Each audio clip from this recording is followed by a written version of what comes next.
I've been told that any man who keeps a daily schedule as rigid as Nero Wolfe's is just asking for someone to come along and kick it sideways. That's the thing about order people can't resist testing it. Wolfe would call that human perversity. I call it an occupational hazard.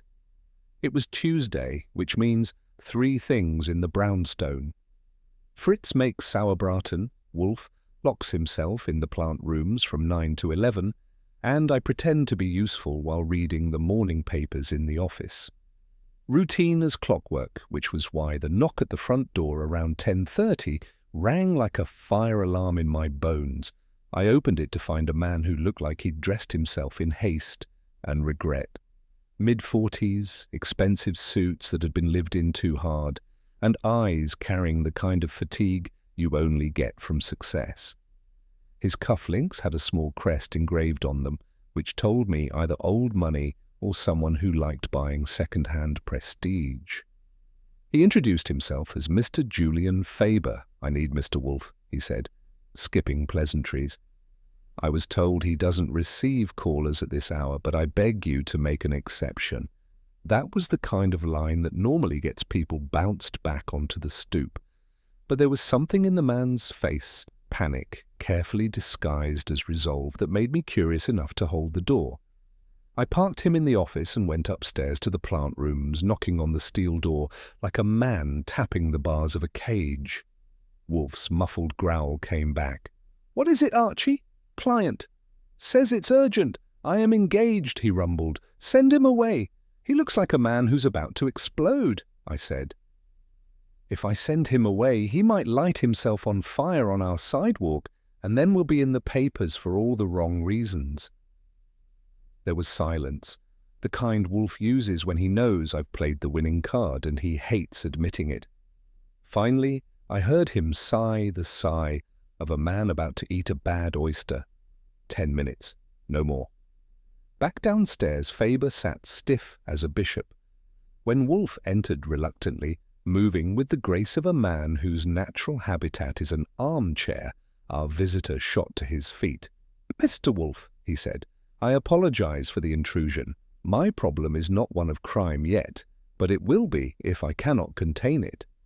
That got Wolfe's eyebrows to twitch, which, in his emotional vocabulary, is akin to gasping in shock. "I am not a custodian of hypothetical disasters," Wolfe said, lowering himself into his chair. "State your concern concisely." Faber moistened his lips, leaned forward, and lowered his voice. "It concerns the Last Supper Club." Now, I didn't know what that was, but from the way Wolfe's eyes narrowed, I could tell he did, which was unusual. Wolfe doesn't get out much, and a name like that didn't sound like a chess society. Faber continued, "It is a private dining circle, exclusive, powerful. We meet monthly. Confidentiality is absolute." But last night he stopped, glanced at me, then back at Wolfe. "Mr. Faber," Wolfe said, "Archie Goodwin is indispensable. You may either speak or leave." Faber swallowed. "Last night someone trespassed in the sanctity of the club. A paper-sensitive damnation was stolen during dinner. If it surfaces, lives and reputations will be ruined. I am here to ask you to recover it discreetly, before it is too late." I leaned back in my chair. A missing paper, a secretive dining club, and a man who smelled like power seasoned with desperation. The brownstone had been disturbed, all right. Wolfe steepled his fingers and stared at Faber as if he were a puzzle box with no instructions. After a long silence, Wolfe finally spoke. "Sir, if I take this case, it will not be for money. It will be because I am piqued. Tell me who attends this club of yours?" That was when Julian Faber hesitated, really hesitated, as if every name he was about to utter was a grenade he was pulling the pin on. I didn't know it then, but that was the moment Wolfe decided this was worth his time, and I knew better than to argue. Julian Faber didn't rush into dropping names, which was either because he liked savouring the drama or because the names themselves had the flavour of gunpowder. Wolfe wasn't in the mood to coax. He simply sat there, his fingers pressed together at the tips, his eyes half-closed like a man who would rather be anywhere else. Faber cleared his throat, shifted in his chair, and finally began. "The Last Supper Club," he said, "is composed of 12 members, men and women of influence. Not all wealthy in the traditional sense, but each commanding a certain sphere. Our gatherings are meant to be private, beyond private. The very existence of the club is not to be acknowledged." I whistled low. "Sounds cozy, like skull and bones with appetizers." Faber didn't smile. "Last night was our September dinner. We met at Delmott's townhouse on East 64th. 8 attended. During the main course, one of the members excused herself. When she returned, a folder was missing from my attaché. I had placed it beneath my chair. No one admits to having seen it, yet the folder is gone." Wolfe opened his eyes a fraction wider. "What was in it?" "A memorandum," Faber said, his voice tightening. "That could ruin a senator's career, collapse a merger worth hundreds of millions, and compromise the reputations of at least 3 members of the club." "Ah," Wolfe murmured, "so only trifles." Faber didn't flinch, which told me he was used to sarcasm. "Mr. Wolfe, if that document is leaked, scandal will erupt at a national scale. It is not an exaggeration. I am prepared to pay whatever fee you name." "Phooey, I told you," Wolfe said. "If I accept, it will not be for money. I detest entanglement in cabals of self-importance. Your club exists for vanity, perhaps for collusion. I will not be your errand boy." Yet his fingers drummed once on the arm of his chair. "I cannot abide larceny performed in plain view, under the very noses of supposedly astute observers. That is an affront to reason. For that insult I am tempted." I could see Faber unclench slightly, as if he'd been holding his breath. I wasn't so sure he should relax. Wolfe hadn't said yes, and when Wolfe leaves something dangling in mid-air, it usually means he's calculating which lever to pull to make the biggest crack. "Archie," Wolfe said abruptly. "Details." I leaned forward. "Mr. Faber, let's have a full roll call. The 8 at the table, their roles in life, and their particular flavor of skeletons, if you're willing." Faber hesitated again. His eyes darted toward the door, as though one of his club members might materialize out of thin air and strangle him for what he was about to divulge. But he pressed on. "There was myself, of course. I oversee Faber Consolidated Holdings. My wife, Lenora, also attended. She is a patron of several arts foundations. Then Edmund Delmotte, our host. He is an international financier, semi-retired. His niece, Claire Delmotte, was present as well, though she is not technically a member. She has recently returned from Europe. Also Senator Victor Kroltho, you must understand. His membership is unofficial. If questioned, he would deny it. Beside him, Mrs. Agatha Channing, a socialite of considerable means, Dr. Leonard Keane, a psychiatrist of some renown, and, finally, Martin Harrow, who controls several news syndicates. I scribbled them down in my notebook. That's quite the dinner party. A politician, a media baron, a shrink, and a financier. Add a missing paper and you've got enough fertilizer to grow a whole field of scandals. Faber's jaw worked. "This is no joke, Mr. Goodwin." "Neither was the Boston Tea Party, but people still talk about it," I said. Wolfe waved me down. "Mr. Faber, this memorandum, who authored it?" Faber's lips tightened. "It originated within a regulatory committee. It was given to me in strict confidence. I was to advise on the potential economic ramifications before it moved further. If its contents become public, certain industries will be accused of conspiracy. Whether true or not, the fallout would be catastrophic. Then your negligence," Wolfe said coldly, "is remarkable. To carry such a paper into a social gathering is absurd." "It was a provocation to theft." Faber flushed. "You are right. But I had reason to believe it was safer in my personal possession than left at my office. There are eyes there, too." That tickled something in Wolfe. His lips curled downward, which in his vocabulary of facial expressions is equivalent to a grin. "Very well, I will consider it. You will deliver to Archie tomorrow morning a complete account of the memorandum's content, the exact seating at the dinner, and the precise timeline of the evening. He will also require any correspondence relating to the Last Supper Club for the last 6 months. Archie will examine your attaché and the circumstances of its handling." Faber stiffened. "You intend to involve others? Your operatives?" "Of course," Wolfe said. "A theft was committed by one of your intimates. If you fear exposure, then you should not have come to me. If I engage, discretion will be absolute, but the thief will be identified. That is inevitable." For the first time, Faber looked genuinely rattled. His shoulders sagged. "Very well, I will comply, but please, Mr. Wolfe, act swiftly. The longer this drags, the more likely it becomes that the memorandum will surface." Wolfe closed his eyes. "Swiftly, yes, but not hastily. Archie will see you out," and just like that, the audience was over. I escorted Faber to the door. He gave me a look as though hoping I'd slip him a back-alley guarantee Wolfe would succeed. I didn't. I simply told him we'd be in touch. Back in the office, Wolfe had already signaled for beer.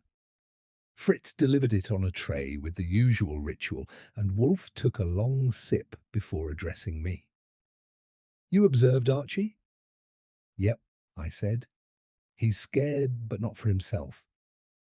The way he stressed discretion, I'd say he's covering for someone at that table. My bet is either his wife or the senator, probably both." Wolfe grunted. "You are presumptive it could be any of them." "Sure, but you like the part about his office not being safe. That little flicker in your eyes said so." "That flicker, as you call it," Wolfe replied, "was disgust. Imagine a man at his station compelled to carry sensitive papers to a dinner table because he distrusts his own employees. Either he is paranoid or he is besieged." "Or both," I said. "Tomorrow you will visit him," Wolfe said. "Inspect his attaché and collect the data I requested. Meanwhile, telephone Saul. Inform him I may require preliminary surveillance." That was the first time the brownstone really shifted that day. Wolfe calling Saul Panzer before the case had even officially begun meant he smelled something deeper than just a misplaced memo. The rest of the morning was spent with Wolfe retreating upstairs for his orchids while I handled the routine calls and paperwork. My mind kept circling back to the faces Faber had listed. 8 people in a townhouse passing bread and deceit around the same table. One of them had dipped under that chair and lifted a folder without blinking. The trouble with exclusive clubs is that exclusivity breeds arrogance, and arrogance breeds carelessness. Someone at that table thought they could outmaneuver Julian Faber, and maybe even Nero Wolfe. If so, they were in for a surprise. By late afternoon, the brownstone had regained its outward calm, but not for me. I had already placed the call to Saul, told him to stay loose, and arranged with Faber to meet the next morning. I could feel the air was different, as though a breeze had slipped in under the heavy curtains. We'd been invaded, of course, with cufflinks and apologies, but invaded nonetheless. And once the brownstone is disturbed, there's no telling where Wolfe's appetite for justice will settle. I didn't yet know who at that gilded table had sticky fingers or why, but I was sure of one thing when Wolfe finally decided to pull the net: the Last Supper Club would regret ever inviting him to dinner. The next morning I found myself at Julian Faber's office, a glass and steel perch overlooking Midtown that screamed money with every polished surface. Faber himself was waiting for me in a conference room, the kind where the table could double as a skating rink and the chairs looked too expensive to sit on. He wasn't alone. A secretary with eyes like steel marbles hovered nearby, watching me as if she expected me to stuff a centerpiece into my pocket. "Mr. Goodwin," Faber said, gesturing to the attaché case on the table. "Here it is, exactly as it was last night." I gave him a nod and bent over the case, Black leather, monogrammed with his initials, solid brass locks that could hold their own against an amateur but not a professional. I ran my fingers across the lining, checked the seams and looked for scratches around the clasps. Nothing obvious. "Are you sure you didn't misplace it?" I asked. His jaw set like a man who'd heard that question too many times. "I know where I put it," beneath my chair, left side. When I reached for it later, the folder was gone. No one else could have known what it contained. "Maybe not the content," I said, "but they knew it was important. People like the ones you dine with can smell importance the way a shark smells blood."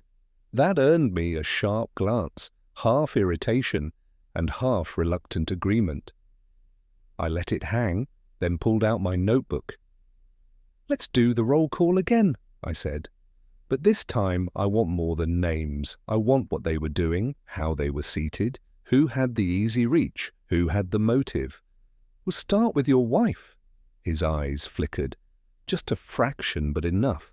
Lenora had no part in this. She was on my right, engaged in conversation with Mrs. Channing most of the evening. Engaged, sure. But she could have bent down, taken a peek, maybe moved the folder. Marital immunity doesn't work with Wolfe. Faber stiffened.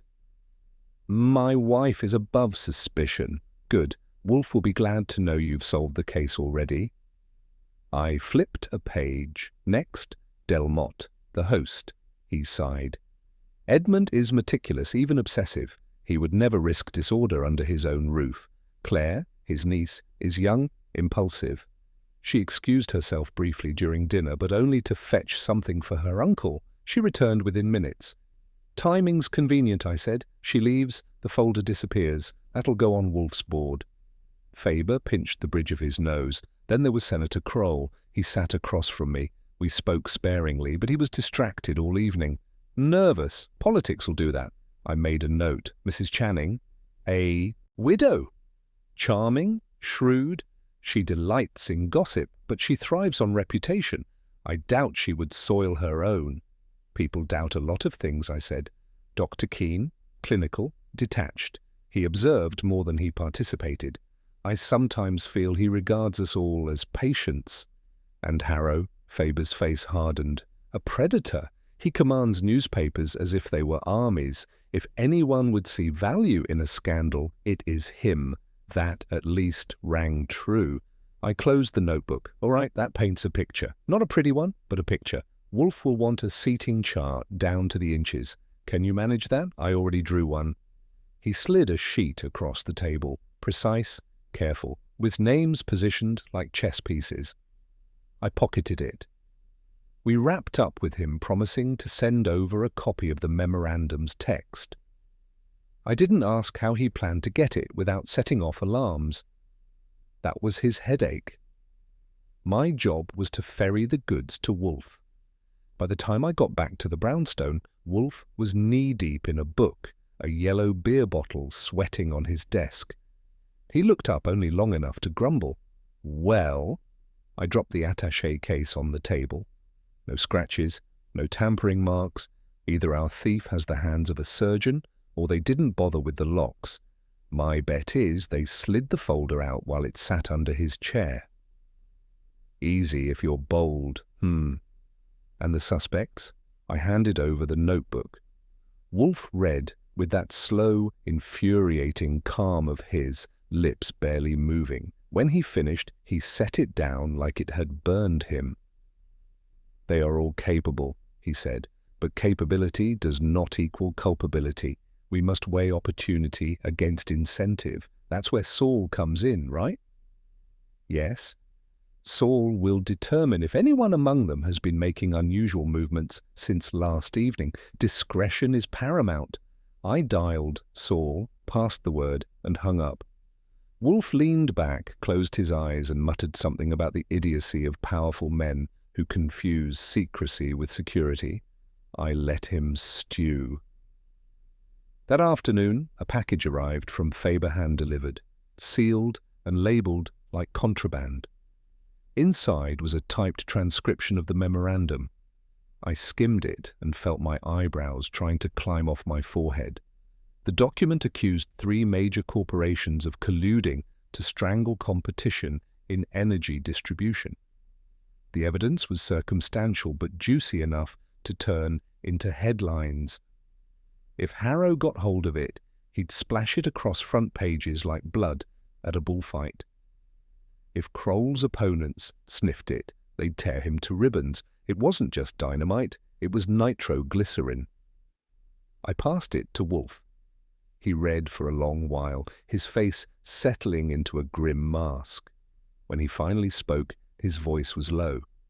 This was never intended for a dining table. Whoever stole it knew precisely its potency. They will not sit idle, they will act, either to profit or to destroy. That wasn't comforting, so we've got 8 suspects, each with a reason to want this little bomb. What's next? Next, we must pry. He opened his eyes and fixed me. You will call upon Mrs. Lenora Faber. Make it social. Gauge her temperament. Then Dr. Keene. I wish to know if he sees his companions as merely patients or pawns. I didn't argue, and when Wolfe gets that particular gleam, it's not worth it. Besides, I like leg work. It beats sitting in the office breathing beer fumes. Before I left, the phone rang. It was Saul. Archie, he said, your boy Harrow had a visitor this morning. Senator Kroll. They met in a private dining room at the Metropolitan Club. 15 minutes, then out different doors. That was enough to kick the game up a notch. 2 suspects collided, and less than 12 hours after the theft. I relayed it to Wolfe, who grunted as if I'd handed him a half-solved crossword. Go, he said. Speak to Mrs. Faber. Report tonight. So I did.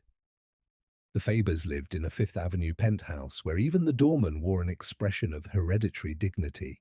Mrs. Lenora Faber received me in a salon decorated like Versailles on a budget.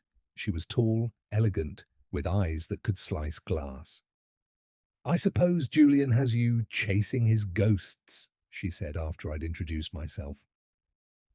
Something like that, I said. He thinks very highly of you, said you were above suspicion. She arched an eyebrow. And do you? I don't get paid to believe in saints. That got me a laugh, low, throaty and dangerous. Well, Mr. Goodwin, if you came to see whether I stole my husband's papers, the answer is no. But if you came to see whether I know who might have them, perhaps.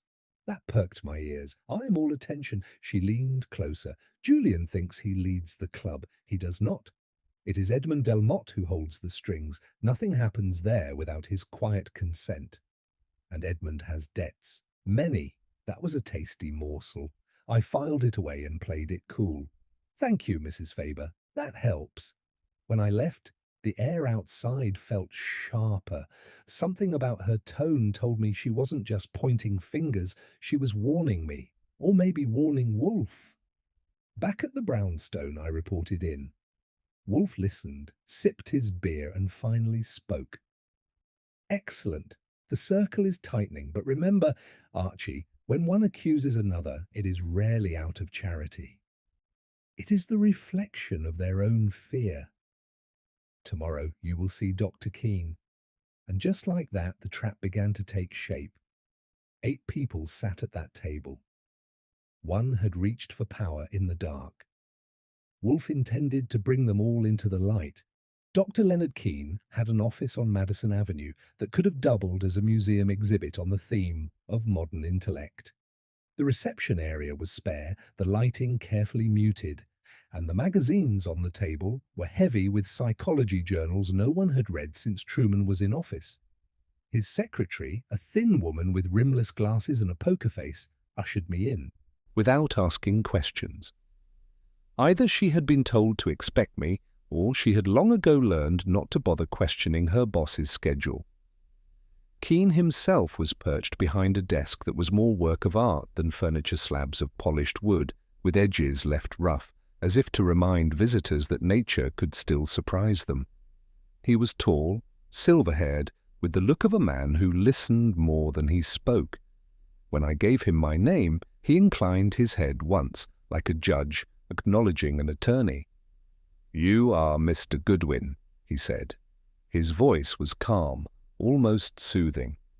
"I was told by Mr. Faber that you might come. That saves me the trouble of breaking the ice," I said, dropping into the chair opposite him. "I'm looking into a small matter involving last night's dinner party." "You were there." "I was." He folded his hands neatly on the desk. "And something went missing."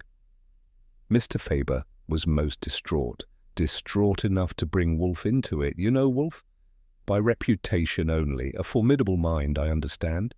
"Formidable's one word for it," I said. "Another is immovable, but you'd know about that sort of thing. You study people. Let's make this simple. Did you see anyone fiddle with Faber's attaché?" He didn't flinch. "No. Did you see anyone act nervous, distracted, or otherwise unlike themselves?" A pause, long enough that I could have timed it with a watch. Finally, he said, "Everyone was unlike themselves. These gatherings encourage posturing. It is part of the ritual." Senator Kroll was unusually tense. Mrs. Channing performed charm as though it were theatre. Mr. Harrow was predatory, as always. Miss Delmotte displayed the anxiety of youth. Mr. Faber, of course, sought control. "And you?" He smiled faintly. I observed. I let out a breath. "Look, Doctor, I don't need your professional notes on the collective neuroses of your dining club. I need facts. Who left the table? Who bent down? Who had the chance?" Miss Delmotte left briefly.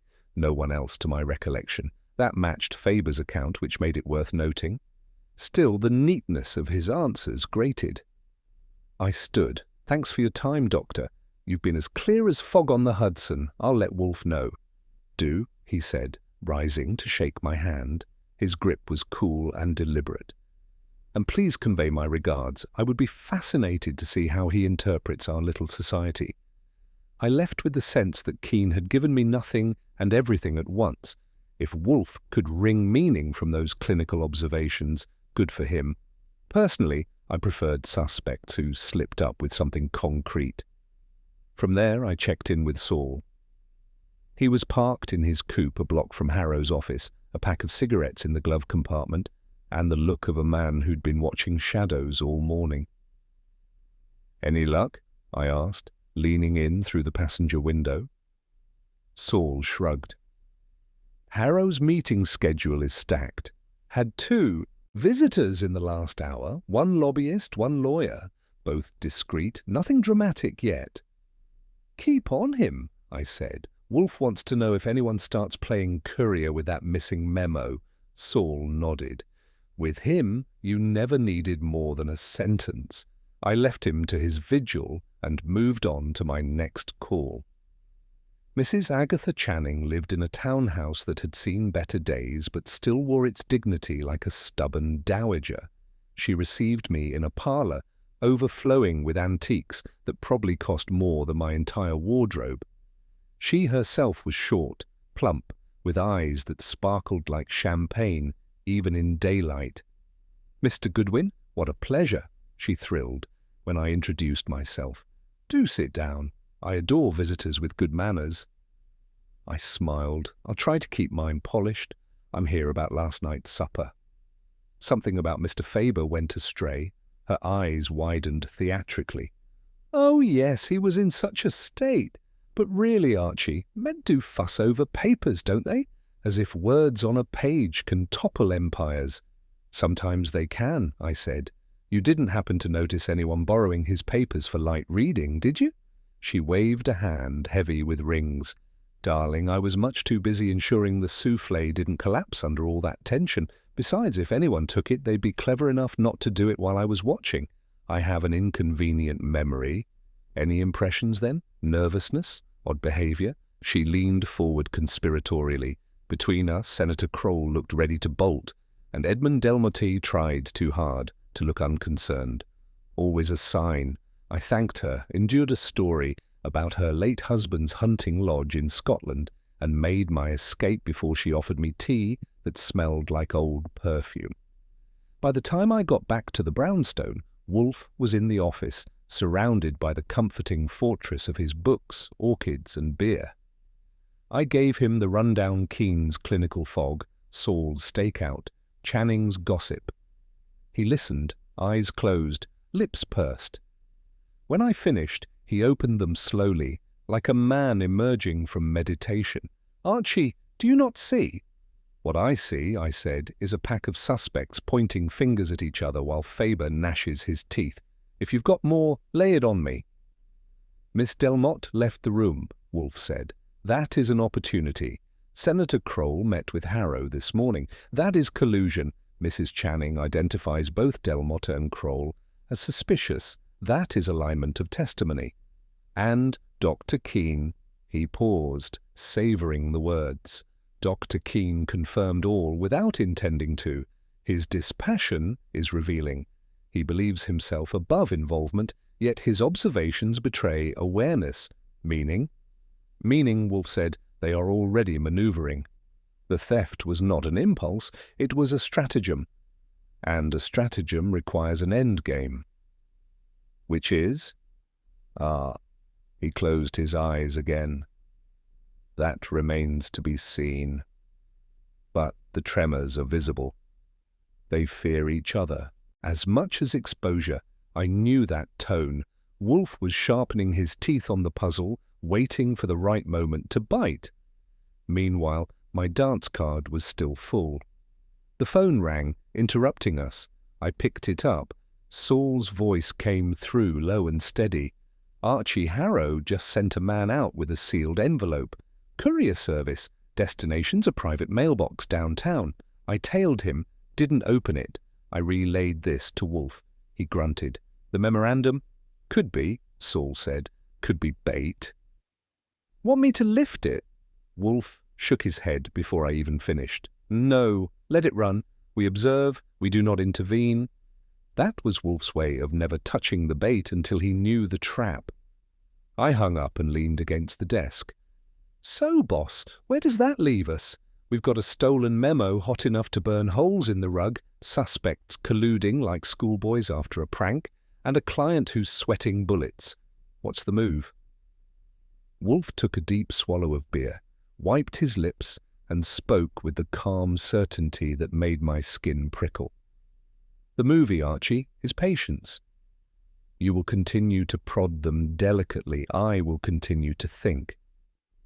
And when the time comes, we will invite our dinner guests to another table, one they cannot leave until I am satisfied." I didn't argue, because when Wolfe used that tone, it meant the storm was coming, and the Last Supper Club was about to find out what it felt like to be on his menu. The thing about patience, at least when you're living with Wolfe, is that it doesn't mean inactivity. For him, it meant beer, orchids, books, and silence. For me, it meant legwork, telephones, and pretending that chasing around the city while being lied to was good for my constitution. We had agreed to let Harrow's courier run free, but that didn't mean I stopped thinking about the package. If it was the memorandum, someone was either moving it to safe ground or getting ready to use it.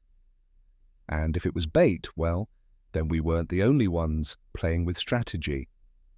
By Thursday morning, the brownstone had settled into its usual rhythm. Fritz was humming in the kitchen, the orchids were basking upstairs, and Wolfe was pretending the world outside didn't exist. I was at my desk, sifting through yesterday's notes, when I noticed something odd. Wolfe's dictionary, a massive volume that lived on its own stand by the bookshelves, wasn't where it should be. At first I thought I was imagining it. Wolfe didn't exactly lug the thing around for recreation. I checked closer. The dictionary was there, yes, but tilted a little too far forward. When I opened it, a slip of paper fluttered out. It wasn't one of Wolfe's notes. Those are always typed and filed with military precision. This was handwritten in a cramped scrawl. "You are being watched." I froze for a second. Not because the note scared me, but because it didn't belong there. Nobody outside the household should have been in that office. Nobody inside the household would have left Wolfe a melodramatic warning. Fritz wouldn't dare. Wolfe didn't joke. That left only one conclusion. Someone had been in the brownstone without permission. I took the note to Wolfe who was in his chair examining a new delivery of orchids as if they were diplomats. He barely glanced up. "What is that?" "A love letter," I said, dropping it onto his desk, "from someone with bad penmanship." He read it, and the muscles in his face tightened, which for Wolfe was the equivalent of most men jumping out of their seats. He set it down very carefully. "Where? Your dictionary. Somebody left it like a bookmark." He tapped his fingers on the desk. "Not Fritz. Not you. Therefore, trespass. That's what I said, which means someone slipped into this room, left us a calling card, and walked out again without disturbing a thing, bold or stupid or both." Wolfe closed his eyes. "Neither. It is calculated. An intruder who leaves evidence of intrusion seeks to convey power. They are telling us they can enter at will." Well, that's comforting. I leaned against the desk. "Want me to put a lock on the windows and a guard dog in the hall?" Free. If they wish to flaunt their audacity, let them. It is their mistake. Such gestures are always mistakes. He opened his eyes and glared at the note as if it were an insect on his dinner plate. "Still, Archie, this cannot be ignored. You will confer with Saul. Determine if anyone has been seen near the house who should not be. I will inform Mr. Faber that the game has escalated." I didn't like the idea of anyone prowling around the brownstone uninvited. It wasn't just Wolfe's sanctum, it was my home too. The thought of someone waltzing in to drop off anonymous warnings made my fists itch. But Wolfe was right. It was a move, and all moves had counters. That afternoon, I met Saul at a diner near Lexington. He'd already planted himself in a back booth nursing coffee. "You've had company," I told him, sliding in across from him. "Someone came into the brownstone and left a note." His eyebrows twitched. "Inside?" "Inside. Too neat. Wasn't a common sneak. I'll put a man on the block." "Good. Wolfe wants to know if anyone's circling. My bet is one of the club's members thought they'd show off." Saul didn't argue. He rarely does. When he agrees, he just lets the silence sit heavy. Back at the brownstone, I gave Wolfe the update. He had been brooding over the note all afternoon, the way a man broods over a chess move he didn't see coming. "This was not intended to frighten us," he said finally. "It was intended to assert superiority. That is intolerable." "Intolerable, Archie. I knew the signs." When Wolfe said something was intolerable, it meant someone had stepped directly on his nerves, which meant the thief had just guaranteed themselves no quarter. The next development came sooner than expected. Around 7 that evening, just as Fritz was laying out lamb chops, the phone rang. I answered, and it was Faber, his voice tight. "Mr. Goodwin, someone has entered my office." Nothing was taken, but drawers were rifled, papers shifted. "My secretary swears she saw no one." "Did they leave a note?" I asked. "A note?" "Yes. Something cryptic, dramatic, meant to show they'd been there." There was silence. Then on my desk, an envelope, blank. Inside, ashes, burned paper that put the hair up on my neck. "We'll be in touch," I said, and hung up. Wolfe, when I relayed it, made a sound halfway between a growl and a sigh. Ashes, an emblem of destruction. Another gesture, equally foolish. The thief wishes us to believe the memorandum has been destroyed, but you don't buy it. Of course not. If it had been destroyed, there would be no need to announce it. "No, Archie, the paper still exists, but its custodian wishes to rattle us. They are erring. The more they seek to demonstrate mastery, the more they reveal their insecurity." I had to admit, it fit. Somebody had nerve, I'd give them that. But nerves had a way of overreaching. That night I double-checked every lock on the brownstone before bed. I didn't like playing host to invisible guests. The walls felt closer, the silence thicker. But Wolfe seemed almost invigorated, as if the trespass had stoked his appetite. He sat at his desk late into the night, dictating notes, cross-referencing details, weaving his net tighter. By morning, Saul had called in. "Archie," he said, "a woman was spotted near your block last night, hanging around longer than most. Blonde, mid-twenties, expensive coat. Matches the description of Claire Delmotte." That piece slotted in too neatly. The one person who had left the dining table during supper, now loitering near Wolfe's house. I carried it straight to him. "Miss Delmotte," he mused, rubbing his chin. "Young, impulsive, careless. Perhaps she was sent. Perhaps she came of her own accord. Either way, it is a blunder." He leaned forward, eyes glinting. "Archie, arrange a meeting. I wish to speak with her here." "And do not inform her uncle. We will see how far her independence stretches." So that was the next step. Someone had trespassed, left notes and ashes, and strutted like a peacock across our threshold. Wolfe intended to pluck feathers. I made the call to Claire Delmotte that afternoon. She sounded startled but agreed to come the next day. That in itself was interesting.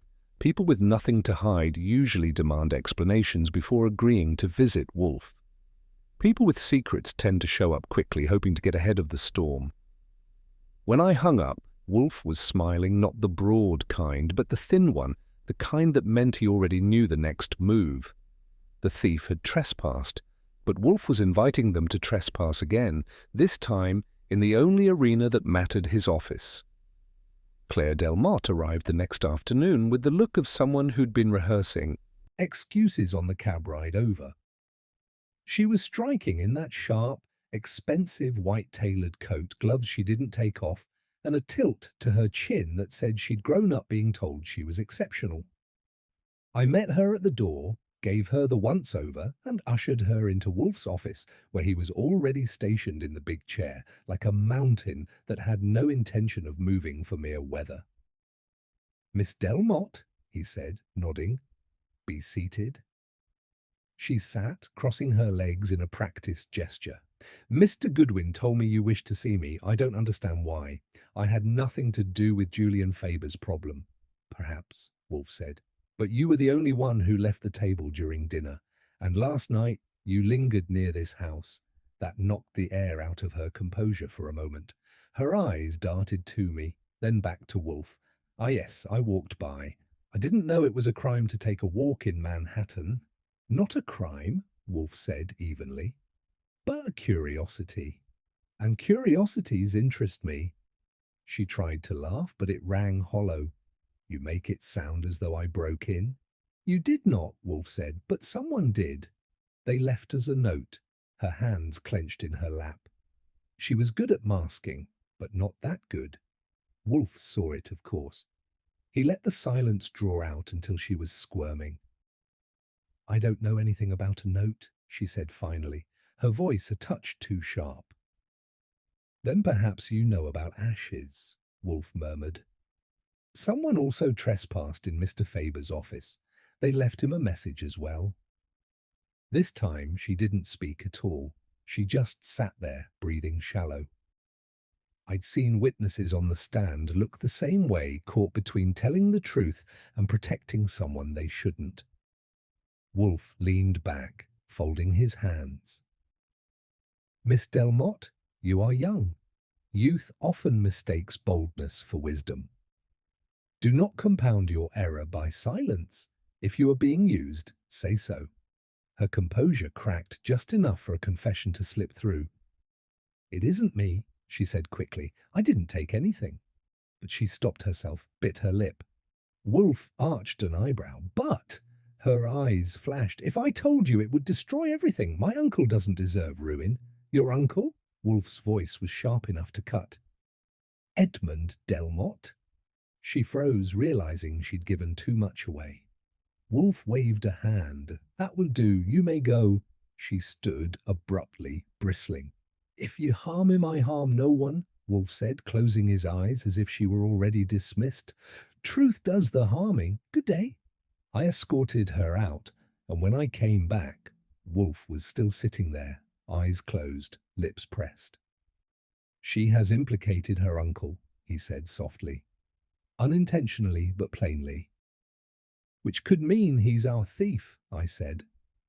Or she's just trying to protect him from some unrelated mess. Or both, Wolfe said. But the pressure is increasing. Their trespasses, their messages, they are flailing. When flailing, people strike at shadows. That night, Wolfe instructed me to pay special attention to the house. They may attempt again, he said. Confidence breeds recklessness. He wasn't wrong. At 2 in the morning, while the brownstone was supposed to be at rest, I heard a faint scrape near the front hall. I grabbed the revolver from the drawer Wolfe disdains firearms, but he tolerates my keeping one handy, and slipped down the stairs. The front door lock showed fresh scratches, delicate but unmistakable. Whoever it was had tried to pick it, then abandoned the effort. I prowled the sidewalk outside, but found nothing but shadows and a passing cab. Still, the message was clear. Someone hadn't finished testing our defenses. By breakfast, Wolfe had the full report. He listened, without surprise, breaking a roll with deliberate care. So, he said, they tried. It means they are desperate to know what we know, which means we know something they fear. I don't know what we know, I said. Precisely, Wolfe said, dabbing butter onto the roll. Ignorance is sometimes our greatest weapon. They cannot be sure how much we have learned. That uncertainty is intolerable for them. They will escalate. Escalation came in the form of Saul, calling mid-morning. Archie, he said, our courier from yesterday? He delivered another package this morning. This time, the destination wasn't a private mailbox. It was hand-delivered to a suite at the Belvedere Hotel. Rooms rented under the name Weston. Checked in 2 days ago, paid in cash. I carried that to Wolfe. He considered, then nodded. You will go. Observe discreetly. Do not interfere, but learn who occupies that suite. So I went. The Belvedere was the kind of place where bellhops know better than to ask questions. I parked myself in the lobby long enough to see a tall man in a grey overcoat head up to the elevators with a key card. When he came back down, an hour later, I tailed him to the street. Senator Kroll. He was careful, kept glancing behind, and changed taxis twice, but I stayed with him. He ended up at Harrow's office, disappearing inside. By the time I got back to the brownstone, Wolfe had already guessed. Kroll, he said flatly when I walked in. Kroll, I confirmed, our friend in the grey overcoat. The suite's his hideout, rented under a fake name. The package went to him. Wolfe's lips curled. So, the Senator and Mr. Harrow are in concert. That is the axis of our theft. But the role of Mr. Delmotte remains. Miss Delmotte's fear was genuine. I dropped into the red chair. We've got half the club tangled in this mess. What's their end game? Blackmail? Leverage for some deal? Wolfe steepled his fingers. Control, Archie. Always control. The memorandum is not valuable because of its truth, but because of what others fear it implies. Whoever holds it holds the power to destroy reputations. That is more intoxicating than money. Before I could reply, the phone rang again. This time it was Faber. His voice was as tight as a piano wire. Mr. Goodwin, Mr. Wolfe, you must help me. They've threatened me directly. A message delivered to my apartment last night. Withdraw from the club or the memorandum will surface. That was enough to make Wolfe finally sit forward, his bulk shifting with weight. Mr. Faber, he said to the receiver, do not alter your course. Do not resign. Any concession will embolden them. Hold your place. We are closing in. When he hung up, Wolfe sat silently for a long minute, staring at nothing. Finally he spoke. Now the pressure is intolerable for them. They will act rashly. Archie, call Sol. We must tighten our surveillance and prepare the office. Soon we will summon them. It was the closest Wolfe ever came to announcing war. The last supper club had trespassed in his house, threatened his client, and strutted with stolen power. Wolfe was going to serve them their own feast, and I had the feeling the main course would be justice, carved thin and cold. When Wolfe announces that the office must be prepared, you know you've crossed the Rubicon. It doesn't happen often. Usually, he's content to let the world stew in its own broth until someone pays him enough to stir it. But when he tells me to get ready, it means he's already arranging the chairs in his mind, lining up the suspects like chessmen, and plotting the order in which he'll knock them down.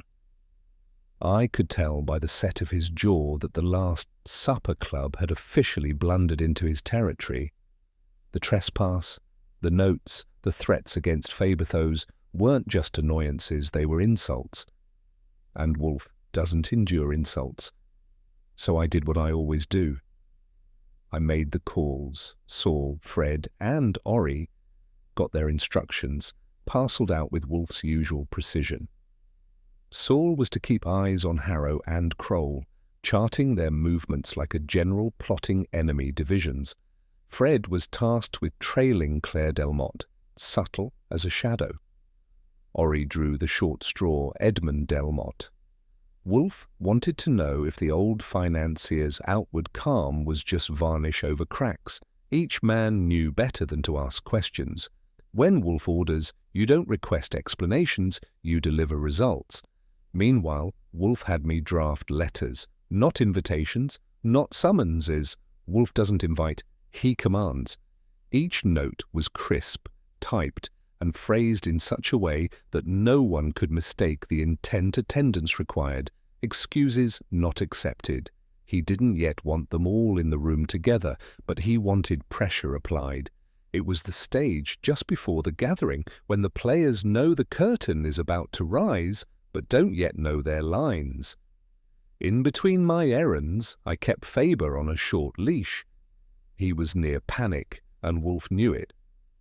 That was why he had me check in, remind him to hold steady, not resign from the club, not cave to pressure. If Faber buckled, the thieves would think they'd won. Wolfe couldn't abide that. The first crack showed on Thursday evening. Fred called, his voice low and controlled as always. "Archie, your girl Claire met someone. Rooftop bar downtown, Harrow." That was news. Claire Delmotte, who had denied knowledge, who had sworn she was protecting her uncle, now having cocktails with the media baron who'd benefit most from the stolen memorandum. I relayed it to Wolfe. "Not surprising," he said, sipping beer. "Youth is pliable. Harrow would see her as both vulnerable and useful." "Useful how?" "As courier, as shield, as sacrifice," Wolfe said. "Men like Harrow are not constrained by sentiment. If she is caught, she is expendable." It was a grim thought, but accurate. The next day, Saul checked in with his findings. "Kroll and Harrow again," he said. "Private meeting, same hotel suite." They were there for 40 minutes. When Kroll left, he was carrying a briefcase, not the same one he went in with. That set Wolfe humming not music, but a low sound deep in his throat, the one he makes when a piece falls into place. He looked at me.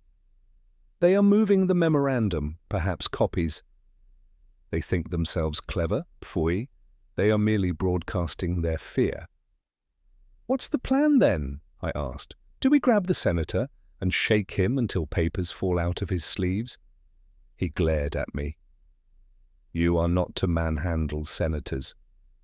We will let them believe their machinations unseen.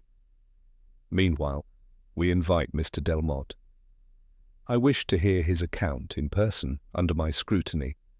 I made the arrangements, and that evening Edmund Delmotte arrived at the brownstone. He was tall, immaculately dressed, and the kind of man whose shoes could blind you if you stared too long.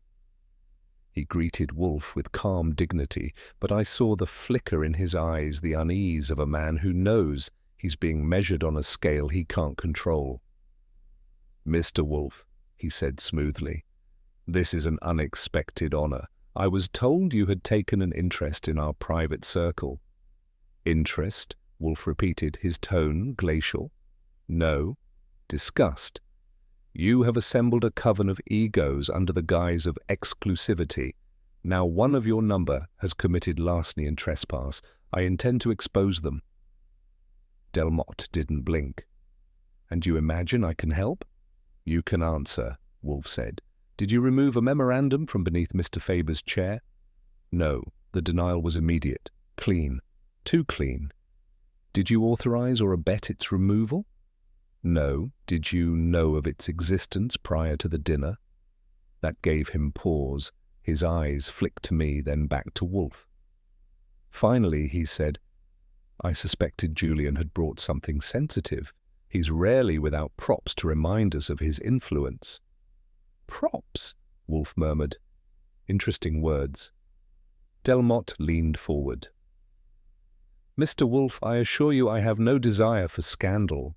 My niece is young and impressionable.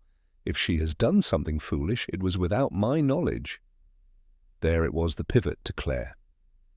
Wolfe said nothing, simply closed his eyes and waved a hand. That will be all. Delmotte bristled at being dismissed like a schoolboy, but he gathered himself and left without protest. When the door shut, Wolfe exhaled heavily. He dissembles. But not about himself. About his niece. He's covering for her? I asked. Perhaps. Or perhaps he fears she will be exposed and in turn implicate him. Either way, their bond is a seam we may split. It was late, but Wolfe wasn't done. He dictated a list of instructions Saul to maintain pressure on Harrow, Fred to shadow Claire, Ori to probe Delmotte's business dealings for signs of debt. He wanted every thread pulled tight. The tension in the house thickened. Fritz felt it too. He clattered pans louder than usual, muttering in German.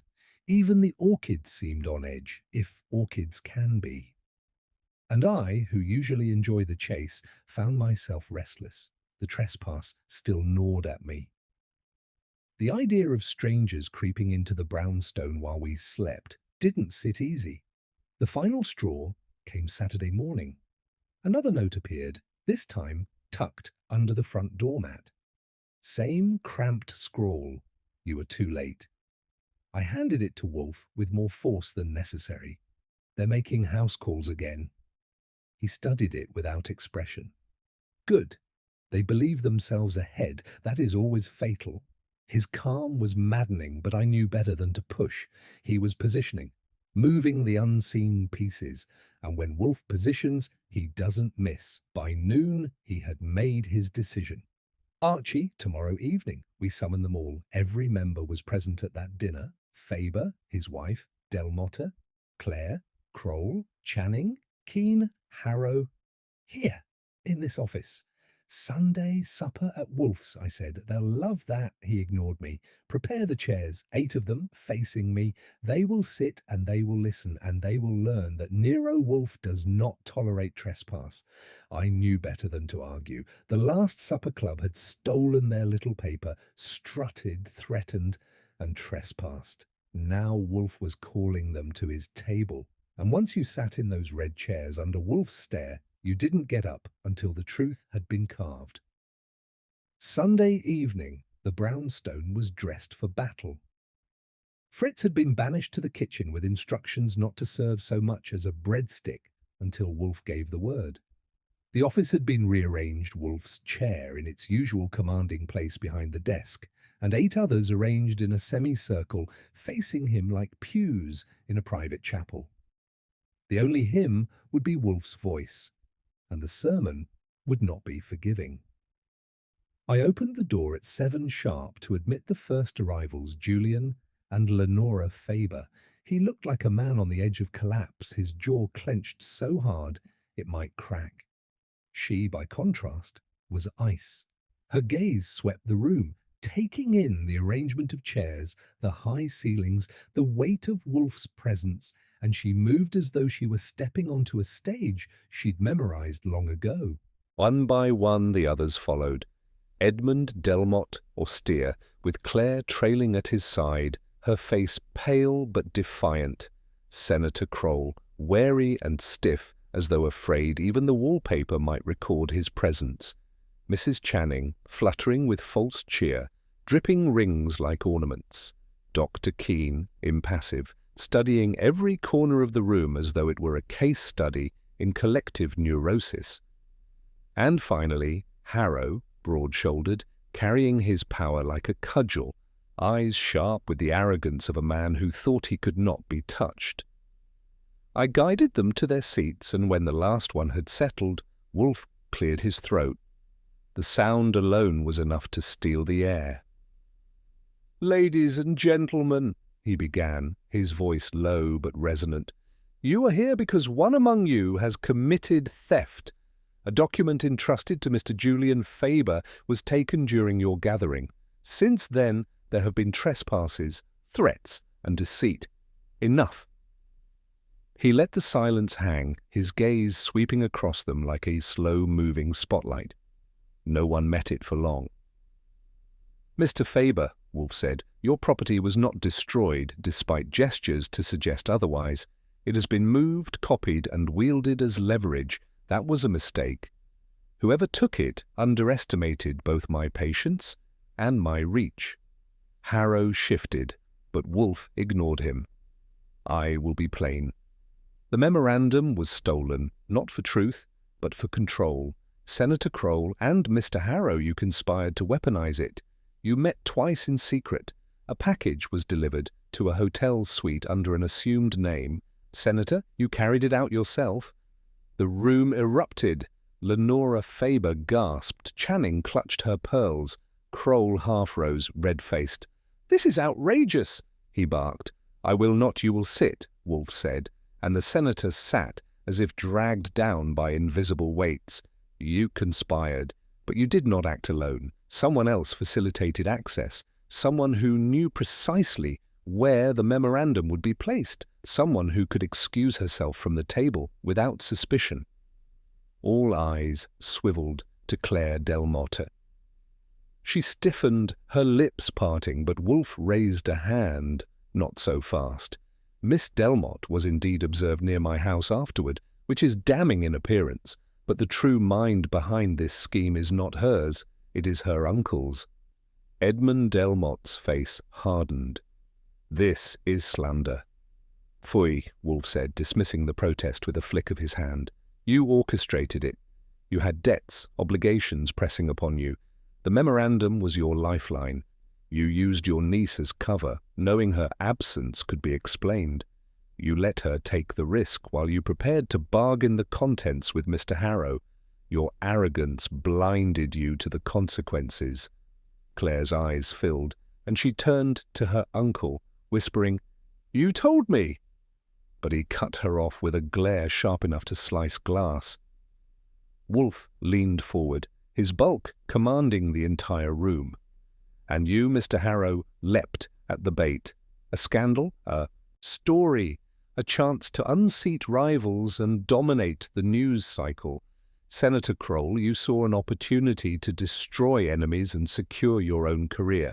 Both of you made yourselves accomplices, but the root, the hand that plucked the paper from beneath Mr. Faber's chair, was Delmotte's." The financier's composure cracked for the first time. His jaw tightened, his hands gripping the armrests. "You have no proof." "I have enough," Wolfe said calmly. "Surveillance, testimonies." Gestures too desperate to conceal guilt. "You thought to intimidate me by trespassing in this house. You thought to unsettle Mr. Faber with ashes and notes. In truth, you revealed yourselves. Only the guilty flaunt their reach so crudely." The silence was heavy. Channing looked scandalized. Keene leaned back as though the entire affair confirmed his private theories, and Lenora Faber's expression was unreadable. Julian Faber finally found his voice. "Then what happens now?" "My God, if this becomes public, it will not," Wolfe said. "Mr. Delmotte will restore the memorandum. If he has shared it, the copies will be surrendered. If not, the original will be returned at once. Mr. Harrow and Senator Kroll will desist from their collusion, or I will expose them with evidence already secured. The choice is yours, gentlemen, silence and survival, or noise and ruin." Harrow sneered. "You think you can threaten us?" Wolfe's eyes opened fully, dark and unyielding. I do not threaten, I dictate. You trespassed in my house. That is unforgivable, but I will permit you one avenue of escape compliance. Otherwise, I will hand the memorandum directly to the Attorney General, and your little supper club will become a headline fit for your own front pages. The weight of his words settled like a guillotine. Kroll looked sick. Harrow looked furious. Delmotte looked defeated. Claire's hands trembled in her lap. Wolfe closed his eyes again, dismissing them. Archie, see them out. Mr. Faber will remain. I herded them like cattle to the door. None of them had the courage to speak. When the last of them was gone, I returned to find Wolfe leaning back, eyes closed, serene as a mountain after an avalanche. Tomorrow, he said softly, we will see who bends first. One will, they always do. Faber slumped in his chair, relief and exhaustion written all over him. Mr. Wolfe, he said hoarsely, I don't know how to thank you. By keeping your affairs from your dinner table in the future, Wolfe said curtly. You are dismissed. When Faber left, I closed the door behind him. Wolfe exhaled, long and slow, as if finally releasing the tension that had gripped the brownstone all week. He reached for his beer, lifted it, and muttered, Gluttony of power is worse than gluttony of food. At least the latter can be digested. I grinned, leaning against the desk. Amen. Now, about dinner, Fritz says the roast is ready, and unlike our supper guests, that's one problem we can solve without an argument. The brownstone was quiet the next morning, but it was the kind of quiet you only get after a storm, the air still heavy with leftover tension. Wolfe spent most of breakfast pretending to focus on his eggs, but I knew better. He was listening for the first crack from our guests. It didn't take long. By 9:30 the phone rang, and it was Saul. Archie, he said, Harrow's office is in a spin. 2 couriers went in and out in the last hour. One delivered a sealed envelope, the other left with a briefcase. And Kroll hasn't been seen since dawn. My guess, they're scrambling. I relayed this to Wolfe, who grunted, expected. He wiped his lips with a napkin and set down his fork. Now they must decide whether to yield or to risk annihilation. At 11 we got our answer. Ori phoned from Midtown. Delmotte just wired funds overseas. Big funds. Looks like liquidation. He's moving fast, boss. Wolfe's brows lowered. He fears collapse. The memorandum was his lever. Without it, his debts consume him. He will attempt a desperate settlement. By mid-afternoon, the brownstone doorbell chimed, and Fritz announced Edmund Delmotte himself. He came in, pale, worn, the mask of control cracked wide open. Wolfe didn't rise, he never does, but he inclined his head, as though welcoming a supplicant. Mr. Wolfe, Delmotte said, voice hoarse, I have what you asked for. He set a folder on the desk. I checked the original, intact. Copies? Wolfe asked. Destroyed. Lies, Wolfe said flatly, but tolerable lies so long as they are not used. You will, of course, withdraw entirely from your so-called club, and you will protect your niece from further entanglement. Delmotte's lips tightened. Yes, she knows nothing more. On the contrary, Wolfe said, she knows enough to have endangered you. Do not make that error again. Delmotte bowed his head, then turned and left, leaving the folder behind. The moment the door shut, Wolfe exhaled and gestured for me to lock it away in the safe. Archie, he said, we are not finished. Delmotte has yielded, but Harrow and Kroll remain obstinate. They must be broken. I didn't have to wait long. Around 5, the phone rang again. This time it was Harrow himself. His voice was clipped, but there was strain underneath. Mr. Wolfe, I believe we may have begun badly. Perhaps we can reach an accommodation. Wolfe's tone could have frozen water. No, Mr. Harrow, you may reach obedience, nothing more. You will abandon your collusion with Senator Kroll. You will return any copies of the memorandum. If you do not, I will see it in print not in your newspapers, but in the government's hands. "You wouldn't dare I dare everything," Wolfe said, and hung up.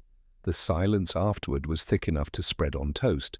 Wolfe leaned back, closed his eyes, and murmured, "He will capitulate. Bluff is his métier, but he has no hand left to play." We were halfway through dinner when the final move came. Saul called to say that Kroll had been seen leaving the Belvedere with no entourage, no briefcase, no overcoat despite the chill. "He looked," Saul said, "like a man walking into his own grave." An hour later, Faber phoned. His voice shook. "They've contacted me again," he said, "not with threats, apologies. Harrow and Kroll, both. They claim a misunderstanding, that the memorandum was only borrowed, that no harm was intended. They begged me not to dissolve the club. "Tell them," Wolfe instructed, "that the club is already dissolved, its purpose is sundered, you will meet no more, and you will say nothing further." Faber hesitated, then sighed. "Yes, Mr. Wolfe, I'll do as you say." When the line went dead, Wolfe shifted in his chair, reached for his beer, and finally allowed himself a deep, satisfied breath. "It is done," he said. "The memorandum is neutralized, the conspirators cowed, the club scattered. Justice has been served not by law, but by necessity." I leaned back. "Neat work. But tell me, who exactly was your real target here? The thief, the schemers, or just the nerve of anyone who thought they could waltz into your house and play games?" His eyes flicked to me, dark and sharp. "The last, Archie. Theft is vulgar, trespass is intolerable. They entered here, left a note upon my dictionary, as if I were a child to be taunted. That was their undoing. That was Wolfe in a nutshell. The crime mattered, but the insult mattered more. The Last Supper Club could have plotted 1,000 schemes, but once they scuffed his sanctum, their fate was sealed." I closed the safe on the folder and turned back to him. "So what happens now? Do we let them stew in their own juice, or do you plan a final flourish?" He smiled faintly. "The flourish has already occurred. They believed themselves titans, yet they bent at the first sustained pressure. That is the lesson. Ambition without discipline is gluttony. And gluttony, Archie, always ends in indigestion." I laughed. That's one way to close the case." Later that evening, the brownstone returned to its normal hum. Fritz brought in coffee, the orchids basked in their quiet rooms, and Wolfe settled with his book, as though the entire affair had been nothing more than a minor inconvenience. For him, maybe it was. For me, it had been a week of chases, shadows, and late-night trespassers. But I'll admit, watching Wolfe dismantle the Last Supper Club with nothing but words and strategy was a show worth the ticket. They'd strutted in with secrets and left with their power broken, their silence purchased by Wolfe's unyielding will. And as the night wound down, I thought about the irony of it. They called themselves the Last Supper Club. Wolfe had made sure it truly was their last. The morning after Wolfe declared the case finished, the brownstone had the air of a lion's den after the kill quiet, heavy and faintly satisfied. Fritz was humming as he set out breakfast. The orchids upstairs were soaking in their mist, and Wolfe sat behind his desk as if he'd never moved since last night, already opening a book before the eggs were even plated. For him, the affair was over. For me, the loose ends still buzzed like flies around the carcass. I poured coffee and leaned on the edge of my desk. So that's it?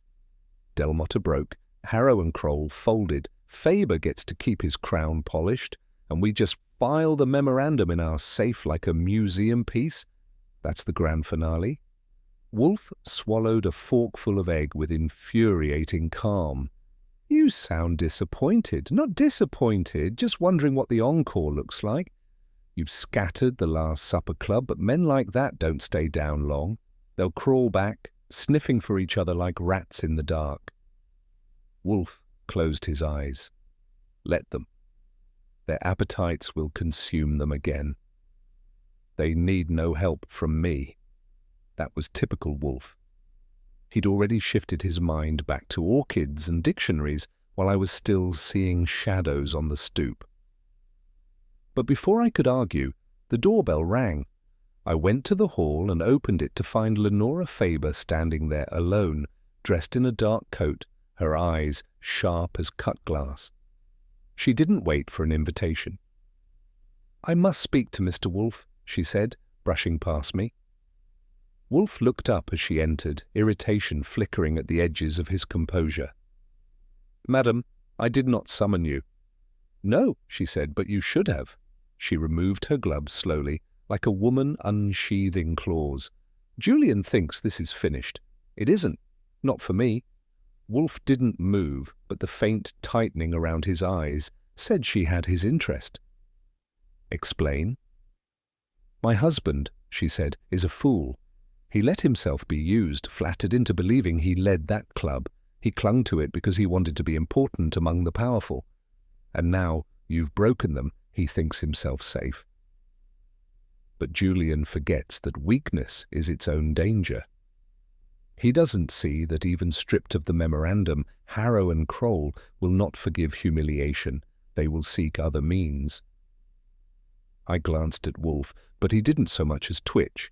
He just said, "What is it you expect of me, madam?" She fixed him with a stare that could etch stone.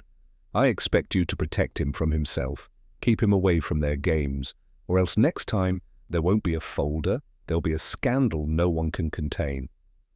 Wolfe exhaled through his nose. "You overestimate my interest in the preservation of vanity." She leaned closer. "Then let me make it clearer. If Julian falls, so do others. His business holds investments tied to half the names in your suspect's circle. If he's dragged down, they'll all claw each other apart. It will not be tidy, Mr. Wolfe. It will be chaos." That got him. He opened his eyes fully, studying her. For a long moment the only sound was the ticking of the wall clock. Finally he said, "You are formidable, madam, far more than your husband, perhaps more than any of them." Her lips curved into the faintest smile. "Then perhaps you'll understand why I wanted to see you alone." She stood, pulling on her gloves. "I will keep Julian steady, but if he falters, you will hear from me again." And with that she swept out, leaving a faint trace of perfume and a stronger trace of warning. When the door shut, I turned to Wolfe. "So what do you make of that? Is she worried about her husband, or positioning herself as the real power behind his throne?" Wolfe tilted his head back, half closing his eyes. "Both.